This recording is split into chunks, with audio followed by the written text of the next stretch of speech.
We're rolling.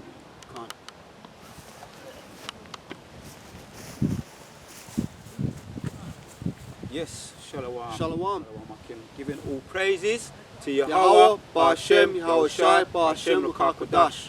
And say double honors to all the elders and the apostles of Great Millstone for teaching us this truth, and sanitation to all the sincere Akim. And we're in the year hastening the day of Yahweh, of Yahushai's coming. Yeah, return. I haven't said that for a little while, so let me bring that out, because that's the time we're in now. You know, towards the very, very, very end, and we're hastening to the best of our ability and keeping pushing to the best of our ability. So we're going to go straight in, man, with some precepts, bring out some precepts. Yeah, first judgment starting at the house of the Lord. Yeah. Right, this is 1 Peter 4 and 7. Yeah, 4, 1 17. Peter chapter 4 and verse, you can start from, go straight to 17. Right, 1 Peter 4 verse 17, and it says, "For the time is come that judgment must begin at the house of the Most High. And if it first begin at us, what shall the end be of them which obey not the gospel of the Most High?" Yeah, what shall the end be for them that not obey the gospel, man? It's starting with us, you know. So we're hastening the day, because boy, when I watch this news, there's a new channel that it just came up on my phone. Fox 11 Los Angeles News, and I said, let me click on some of the updates, what's going on in America, especially in America, man, Los Angeles and New York. It's pure gun shooting that's happening, and a lot of the corruption is coming out that the police are getting attacked by ordinary everyday civilians. There's a lot of chases going on, but let me start with just one that got me really made me this scripture come to my mind. Two guys were standing up. One guy was standing up, he was talking to two gal over there in Melrose, the place over there in America State. Like, it seems quite upmarket, and you got a car just pulled up and two niggas just come out, and you can see the body language, like how they're walking, and you can see that the body language of the other guy. He's just talking it like he just come out of a shop or something. Got a shopping basket, and he dropped the shopping basket, and you see his body just tense up. And one of the guys went to get a gun, he kind of like that, right? Out the two went to get a gun, and he kind of hesitated, and the other one kind of hesitated. You know, the guy that was just there with his two guys, he just drawed his gun, just went boom, and he just shot them, and you see them turn around and run. So I'm saying, see, you got. It's like the Wild Wild West. It's like the Wild Wild West, man. Niggas. Boy, niggas are something else, man. I'll read it, man. "For the time has come that judgment must begin in the house of God." So I'm going to name this, I'm just going to have a little title for my own sake, because it helps me beginning and an end. This place is imploding. Imploding from the inside out. So if I do a video on that, I'm going to have some precepts ready there. This place is imploding from the inside out. Right, let me look up the word. I've got a quick quick precept for you. Deuteronomy 28 verse 54. "So that the man that is tender among you and very delicate, his eye shall be evil towards his brother, and towards the wife of his bosom, and towards the remnant of his children which he shall leave." Yeah. So that's that animosity, man, between niggas. Like the guy just said, for some, whether it was we call it a return or a payback, retaliation shooting, but there's one episode where I see a guy just jump on another guy like with a rugby tackle, and the way that they was talking about it said that because the guy wanted his Rolex. You just see the guy just jumping, like just grabbed him down because there were two guys attacking one guy that wanted his Rolex. Another occasion, right, they showed a guy who was wanted because he was at college, right, and the guy had a gun. He looked like a right little gangbanger. And another guy was like, you see like a pole, and he's running after the guy on, this is all CCTV, running after the guy trying to shoot him, and the guy's going like that, and he's trying to shoot him, and they're ducking, they play like they ain't got no, shootouts, like they ain't got no their lives ain't got no value, man. Yeah. The kind of things what you see kids doing with water Toy pistols. guns, yeah. Like, and one of them is like, he's smirking, he's going like that. And then the guy, he said, all right, let me try and make my escape. And he said, bam, and he shot him in his leg, and he just ran on. And like, this is what's going on in the streets now. Well, Flip it. Oh, man. Right? you know, yeah, it's real out here because Jake aren't adhering to the law of the Bible. Jake has so gone in the mind through all the fucked up food they're eating, for all the bad influences that they're seeing in the media, listening to all this like murder music, which you could call rap music, which is basically about shooting people and killing people. Jake filling up their minds with this madness puts demons on them. So now they're doing all this kind of wicked shit like you're saying, having shootouts and rugby tackling guys for their Rolex. Let me just bring out a quick precept if I may. Yeah, go ahead. This is Exodus 20 verse 17. Thou shalt not covet thy neighbour's house. Thou shalt not covet thy neighbour's wife, nor his manservant, nor his maidservant, nor his ox, nor his ass, nor anything that is thy neighbour's. So if you're going to rugby tackle another Jake because he's got a Rolex watch, you're breaking the commandments, man. Because the commandments say you're not supposed to covet that which another man has. But Right. Esau puts that spirit in there. Yeah. Why do you think he puts all these stupid music videos with these guys flexing their chains and stuff? They call it flossing, Right. because they're trying to put that into the mind of the young Jake, because they think, well, look, man, if I'm going to be anything in this world, I need to have these gold chains, I need to have these cars, I need to have these women and these flash clothes. That leads Jake towards covetousness, man. Yeah. Back to you. Yeah, man. So that word that comes to mind, because let me read it. What does it mean when someone is imploding? Because I've been getting into my words, you know, a little bit more, you know. When something is implodes, it explodes inward. When something is implodes, the meaning, That's right. it explodes inward instead of outward. It would in fact implode people, full stop. People also sometimes use implode to describe a person subjected to intense pressure. Can't. Woo! You see, Yeah. the pressure's on. The pressure's on the last days, and we're hearing about people that there's a mandate now where they've hindered that, they've blocked the people being, what's the word when you're getting kicked out of your yard? Evicted. Yeah, The rent moratorium. yeah. Yeah. They put a block on that. So now people are feeling that pressure, that intense pressure. Yep. Yeah, you got the youngsters and the mothers are probably telling me, what are we gonna do? You know, the youngsters, when you're younger, you don't talk to your mother. You don't really communicate.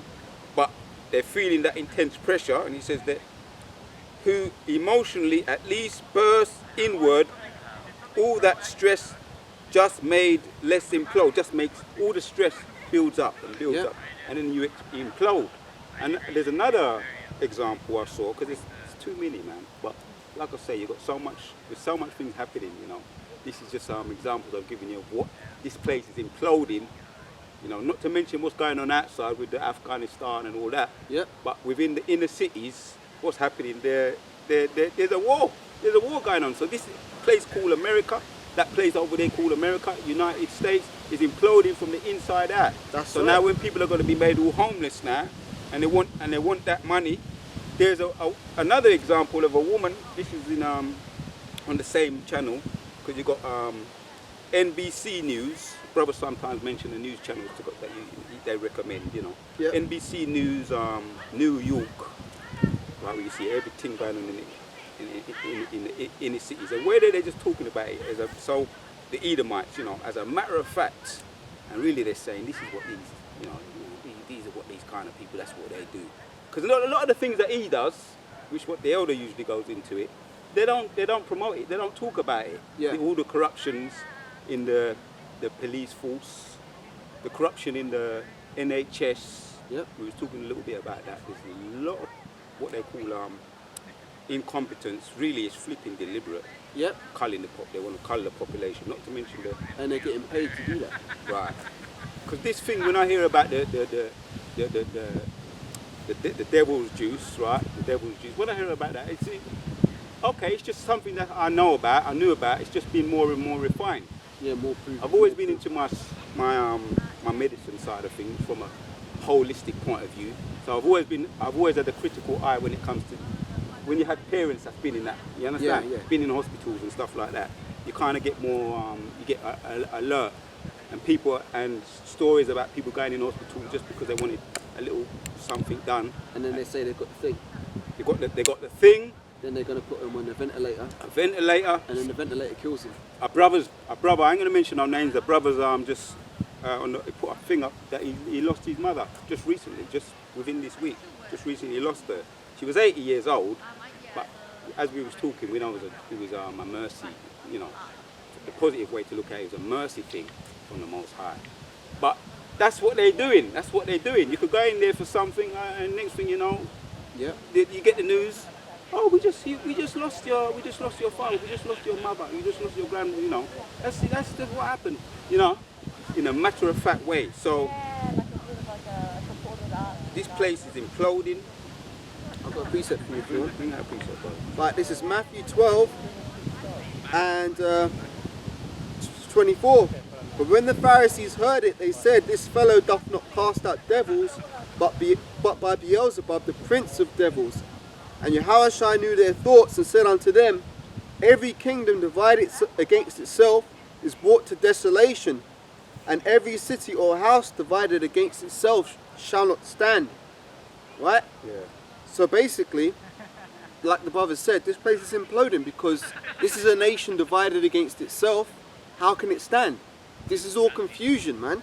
Yeah. Babylon the Great means a great confusion. Right. So if there's confusion, everybody's got a different doctrine, everybody's got a different belief. Ultimately, this place is going to fall apart, and that's exactly what we're seeing. It is imploding in front of our eyes. Yeah. There's another definition. It says, "A loud implosion woke them." Right. It's an example. A violent outburst, as a laughter or anger, a sudden, rapid or great increase, a population implosion or explosion. Yep, I understand that. Same thing. So this is the kind of spirit now that's in the inner cities over there in America, and it's all what the scripture that we started with, judgment from the Most High. It's all judgment from the Most High. So like, man, add to something you said. You said about the rent moratorium. A lot of people are facing eviction now, right? This is all by design. Esau wants to put these people into these like the pressures. So what's a potential outcome of this? Esau might say, "Oh look, right, okay, we're gonna have to evict you, but maybe if you take the MOTB, we'll allow you to keep living in your flat and we'll make your payments through that." Yeah. So it's all part of putting our people into a position of difficulty, a position of straightness. And Yahushua said, "Enter ye in at the straight gate, for broad is the way, and wide is the path that leadeth unto destruction." So a lot of people, of our people, because we only care about our people, who don't see that straight narrow path that Yahushua is providing them out of this situation, which is basically to say, "Fuck you, Esau, we'll just do our own thing. We don't need your serpent's juice, we don't need your MOTB, we're going to be just fine." If you're not doing that, then you're going to be on the broad road which leadeth to destruction, and you're going to think that you're saving your life by trusting Esau, but the scriptures say, "He that seeketh to save his life shall lose it, but he that loseth his life for my sake and the gospel shall find it." So it is what it is. Back to you. Yeah. So he that loses his soul or seeks to save his soul shall lose it. And he that seeks to keep his soul, or he that seeks, we're at the disposition where we're doing the Most High's will. First and foremost, that's the primary thing that's in our mind to do. So I want to just look at this precept in Joshua, because I was looking at Joshua, because like I said, I've got my role models, man. The men that we look to who have the blueprint to be when you're behind enemy lines, because we're behind enemy lines. This is a war. We're at war, psychological at the moment. You know, we're waiting on the Most High. You know, he's going to rise up to the prey. But I've got an example in Joshua. Do you want me to read it for you? Joshua, start from Joshua chapter 10. Yeah, you can read it, but we can break down some of these 1 or 2 verses. Can't. Joshua 10 from the top, or you could start from get the context. Go to straight to number 1, verse 1. All right. Joshua chapter 10 from verse 1. Now it came to pass when Adonizedek, king of Jerusalem, had heard how Joshua had taken Ai and utterly destroyed it, as he had done to Jericho and her king, So he had done to Ai and her king. And now the inhabitants of Gibeon had made peace with Israel and were among them. Yeah. 2. Right, yep. They that fared greatly because Gibeon was a great city, as one of the royal cities, and because it was greater than Ai, and all the men thereof were mighty. Wherefore Adonizedek,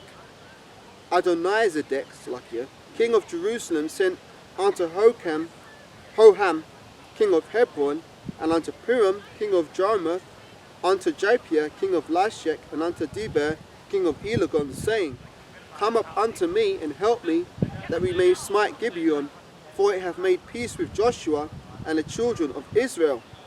Therefore the 5 kings of the Amorites, the king of Jerusalem, and the king of Hebron, the king of Jarmuth, and the king of Lachish, and the king of Eglon, gathered themselves together, and went up, they and all their hosts, and encamped before Gibeon, and made war against it. Right, so this is Gideon. Gideon had a lot of battles. He was a man known for being a man of war. Yeah, a man used in a mighty way by the whole tribe. So one of the examples that the Most High gave us, as well as David, as well as Moses, as well as Elijah and Elisha, we got our history our history is something to really look into and see that we are people that and all the other nations fear, and they know our history. Yeah. So they know that if we get back right with the Most High, Yehovah Hashem Yehoshai, by keeping his laws, statutes and commandments, the power is going to be restored back unto us. That's right. So right now they know it's like how 4 is without his hammer. I like to use that analogy. Mildred, yeah. Because 4 is just a mere mortal without his hammer, but once he's got his hammer, it's on and popping. Yep. It's on and popping. This place is imploding, but through the spirit of Yehovah Hashem Yehoshai, soon be on and popping for the true men of the Lord, man. Yep. So carry on. Right. And it says, and the men of Gibeon sent unto Joshua to the camp of Gilgal, saying, Slack not thy hand from thy servants. Come up to us quickly and save us and help us, for all the kings of the Amorites that dwell in the mountains are gathered together against us. So Joshua ascended from Gilgal, he and all the people of war with him, and all the mighty men of valor.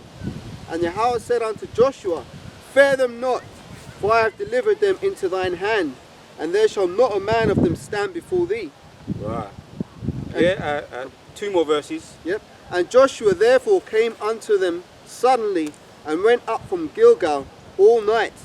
And Yahweh discomfited them before Israel, and slew them with a great slaughter at Gibeon, and chased them all the way along that goeth up to Beth Horon. All right, stop there. You stop at 10, yeah, because I want to look up the word there. It says, and the Lord discomfited them before Israel, and they slew them with a great slaughter. So that word there, discomfort. I'm just doing Oh, you look it up, yeah? Yeah, I've got my little thing here. Look up the blue letter. Make use of this, yeah. So to discomfort something when you go to it.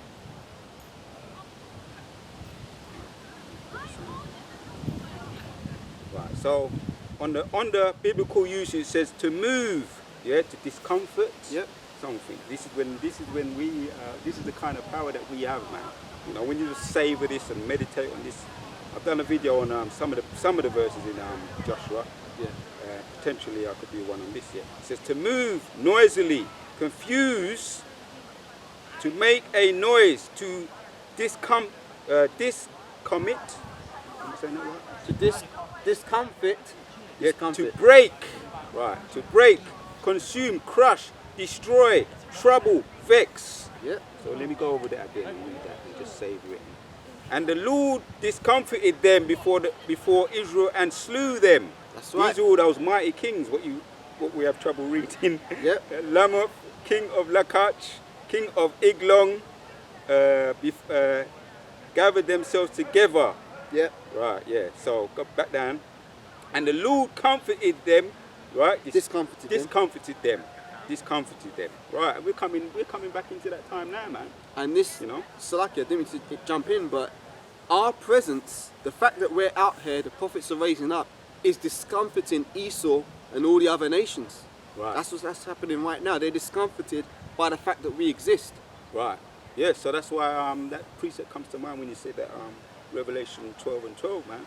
Yeah. Yeah. Let me read it for you. Yeah, bring that over the shop. So yeah, the Lord discomfited them before Israel, and he slew them with a great slaughter.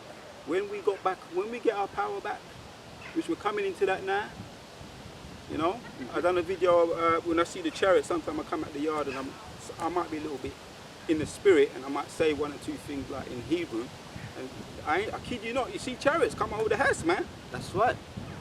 You know, the kind of spirit that I'm not really, you know, I'm into the visual. I'm kind of quite visual, so I can see that the Most High, if you're gonna build up your faith, He might show you something that's visual, you know. So when I see the chariot, and I done a video, our military is invincible, man. Yes, it is. And that's not an overstatement. And we're coming back into that time now where our military is going to come back and beam us up, man. That's right. And there's no opposition going to be able to mess. And I'll read it again for the last time. And the Lord discomfited them before Israel and slew them with a great slaughter at Gibeon, and chased them along the way that goeth up to Bizron, and smote them to Hezekiah and unto smote them to Azkar and unto Makkedah. Right, Makkedah. And there's other examples in the book of Joshua where he just wiped out whole villages. Yep. With the power and spirit of Yahweh Hashem Yeshua. He ambushed them, led them away, took them away from the village. Is that when Rahab let them in? Yeah, there's that example, but there's a lot of battles that go on. There's a lot. Joshua was a busy man when he comes to battle. He was a man of war, man. That was a very good example too. When the prostitute Rahab let them in, and the two spies told him, "Nah, they're not over here," you know, and he sent them away. And with Ai, this is a similar one. With Ai or A, he led A away from his village by way of ambush, and they were standing around camping around the village, and they started to when Ai saw them, he chased after them, and they didn't know they was being ambushed. And when they chased them, when they was running after the few that they saw, everybody just rose up and chased them back and burnt. First of all, they set the village on fire so they couldn't run back to the village. Yep. And they just basically ambushed them, kill everybody off, kept the women. You know, they killed the women and the children actually. Yeah, in this case they killed the women and the children. The village was burnt up in fire, and he captured the king, Ai, and he eventually took him and he hanged him. And then he let him down and he gave him a little burial. But he wiped out whole villages. Yep. See, you see why Esau hates us so much, man? You don't forget about Jericho as well. What they did at Jericho, where they circled it. Did they go around it 3 days? Yeah. And then the Most High said to them to lift up their voice and shout. Yeah. And the walls of Jericho fell down.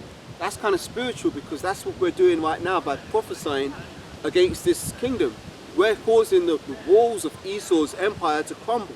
Through prophesying this word, man, telling them that they're going to be going into slavery for what they did unto our people, both the southern kingdom, Judah, Benjamin and Levi, selling us into the transatlantic slave trade, and also what they've done to the northern tribes, Gad, Reuben, Manasseh, Ephraim, all them, Simeon, Zebulon. Yep. Esau's got a heavy tab to pay, man. Yep. And he can't escape it, because the Most High has been keeping an account of all his works. Yep. And it's going to bring his judgment upon him very swiftly. Back to you. Yep. So I want to bring out this precept in, I can let you, Joel chapter 3. Did you have something lined up? I was just going to read Revelation 12 and 12 if you want, but I can get Joel. Yeah. Bring this one out, Joel. We'll come back to that one too. Job or Joel? Joel 3. Chapter 3. Joel, the 3rd chapter, from which verse? Start from 1. Right, for behold, in those days, and in that time, when I shall bring again the captivity of Judah and Jerusalem, I will also gather all nations, and will bring them down into the valley of Jehoshaphat, and will plead with them there for my people and for my heritage Israel, whom they have scattered amongst the nations and parted my land. Yeah, that now is in motion, man. Yes. It's all being set up. The stage has been set, because you've got the thing over there in Afghanistan. That's right. That's happening now. It's being stirred up. I think that they said there was a terrorist attack, and about 100 people died. Yeah. hundreds, goes into the hundreds of people that died. It was 70, 170 left, and a couple hundred was injured. Was it the Kabul airport? Okay. The airport, they attacked the airport because people were desperate. They want to get out of there. Okay. So they had an alignment with Esau, innit? Yeah, but Esau's up to left. Yeah, he's He turned tail and run. never trust thine enemy, man. That's right. So he's saying, well, we ain't got nothing to do with you. You got people that was interpreters, people that was agents. Mm-hmm. Yeah, the most like anyway. We stay on it. So this is all like I say, this is the gathering of where the Most High is going to get everybody to meet over there in the Valley of Jehoshaphat. Yep. Right. Shall I read on? Carry on reading. Right. So it says, and they have cast lots for my people. Yep. And have given a boy for an harlot, and sold a girl for wine that they might drink. Right. So who's that talking about? Yeah, the transatlantic slave trade. Yep. As you mentioned, all the tribes were exploited and used as sex slaves, casting lots, man, for bottles of wine. You know what I'm saying? Yeah. You saw there was a movie that you got all them slave movies out. I think the brother mentioned the name. It's escaped me. Goodbye, Uncle Tom. Could be that one, where they're showing what they was doing, man. Yeah. Personally, I got to be in the right spirit to watch some of these slave movies because of my temperament, sometimes A pressure maker for wise man mad. you got to be in the right spirit. So, but through the power and the spirit of Yahweh Shem Yeshua, the history, man, there's an explosion of history now. Information. Yeah. Information. All you got to do, the power's at your fingertips, which is all of the Most High. One of the elders said, Elder Apostle Tahar, how the Most High he just slid it up there, like the information, what they call it, the internet. It's the internet, but there's another word, isn't it? The information age, like information superhighway or. Yeah, he just what we call YouTube today. He just slid it up there because it was all created. YouTube was created for our sake. That's right. The crystal ball, what was called the crystal ball back in the day, but it's a vessel that the Most High gave to his children, man. Yeah, and Psalms 19 goes into that. Yeah, and the Most High just slid it up in there for us to use it, man. Slippery, you can't predict the Most High how he's going to do what he does. Yeah. It's unpredictable, man. And like I say, we're behind enemy lines, man. So they have cast lots for my people and have given a boy for a harlot and sold a girl for wine that they may drink. Sleazy E. Yeah, Sleazy E, that's the name for him. Yeah, you can carry on. Right, yeah. So carrying on, it says, verse 4. Yea, and what have you to do with me, O Tyre and Zidon, and all the coasts of Palestine? Will you render me a recompense? And if you recompense me, swiftly and speedily will I return your recompense upon your own head. Right. Yeah, recompense, man. Recompense. Payback. It is a righteous thing to pay back tribulation to those who trouble thee. And the Most High he's got no zeros on his record. I always say that. He's got no zeros on his record, man. Everybody else, all these high level competitors and sports entertainers, they may do well in their field, but when they step out of their field, I use Floyd Mayweather, but when he's got a lot of zeros on his he's got pure he ain't got no losses on his record inside the ring, but he's got a lot of losses outside the ring. He had to go to prison, I remember, around 2014, man. Was it around 2012 he had to go to prison for woman battery or wife battery. Yeah, I remember that, yeah. And he was sentenced to 90 days and he did 60 days.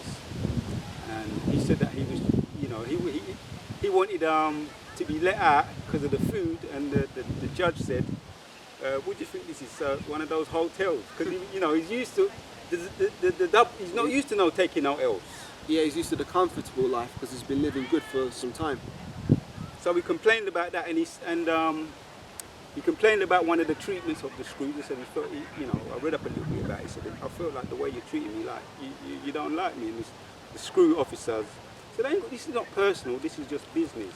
Yep. And then when he left though, he done 60 days and he eventually got out 30 days off on good behaviour. That probably be that.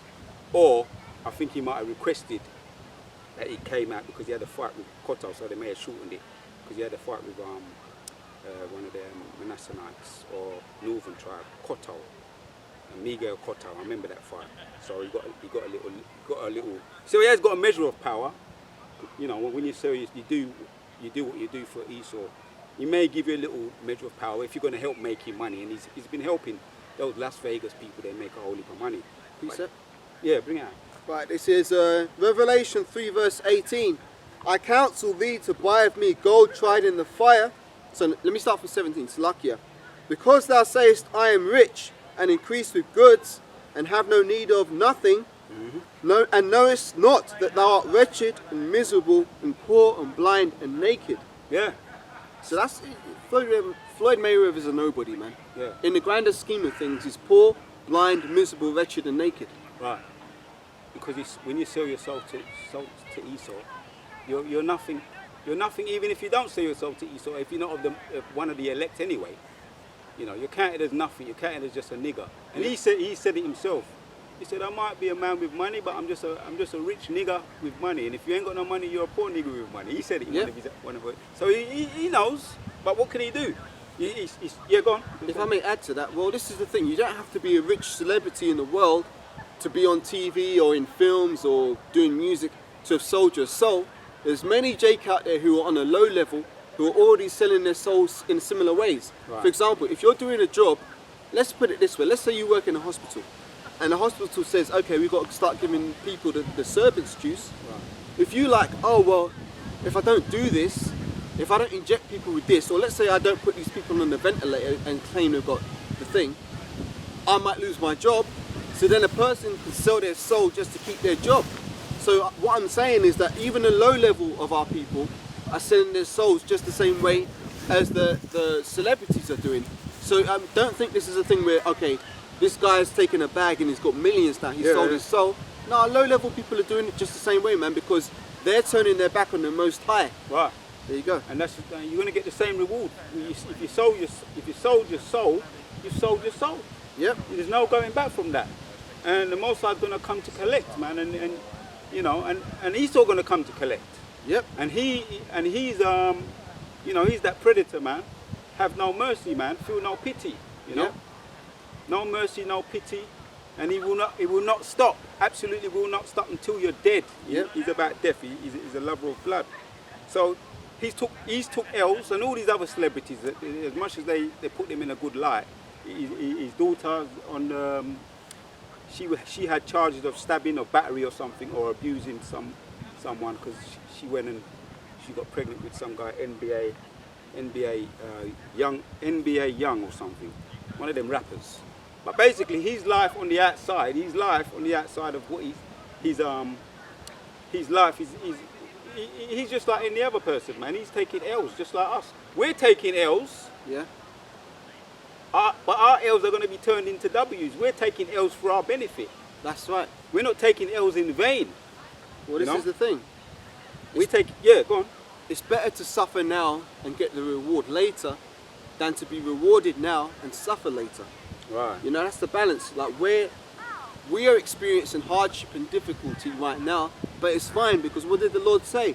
Acceptable men shall be tried in the furnace of adversity. So to be placed in that furnace of adversity right now is actually a good thing, because in due time we're going to be like the precious gold, and these other men are going to be like stubble. Right. Not just the other men, women and children who haven't gone through the adversity.